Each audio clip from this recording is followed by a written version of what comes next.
নমস্কাৰ প্ৰিয় দৰ্শকসকল, চাবলৈ আৰম্ভ কৰিছে আসাম লাইভ 7 আৰু ষ্টুডিঅ'ত মই বিকাশ।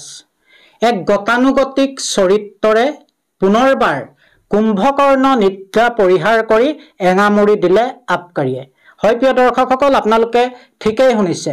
প্ৰতিবাৰে আসাম লাইভ 7-এ চুলাই মদৰ বিৰুদ্ধে সংবাদ পৰিৱেশনৰ পিছতেই তৎপৰ হৈ পৰে আবকাৰী।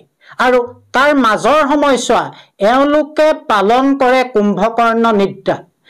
গত চুলাই মদৰ বিৰুদ্ধে আমি যি সংবাদ পৰিৱেশন কৰিছিলোঁ, সেই সংবাদটো যথেষ্ট সংখ্যক ৰাইজে আদৰি লৈছিলে আৰু তলত ৰাইজে আবকাৰীৰ বিৰুদ্ধে যথেষ্ট ক্ষোভ, যথেষ্ট বিষেধাগাৰ প্ৰকাশ কৰিছিলে। আৰু সেই সংবাদটো আবকাৰীৰ বিষয়ববীয়াই চাইছিল বুলি আমি জ্ঞাত। আৰু তাৰ পাছতেই এতিয়া পূৰ্বৰ দৰে তৎপৰ হৈ পৰিছে আবকাৰী।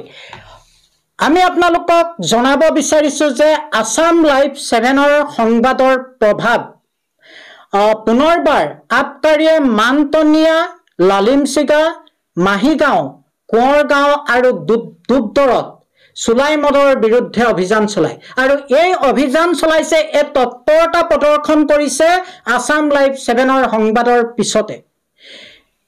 এতিয়া প্ৰশ্ন হয়, সঁচা অৰ্থত আবকাৰীৰ এয়া জনদায়বদ্ধতা, সামাজিক দায়বদ্ধতা নে ৰাইজৰ ক্ষোভৰ সন্মুখীন হোৱাৰ ভয়ত ই এক নামান্তৰ মাথো?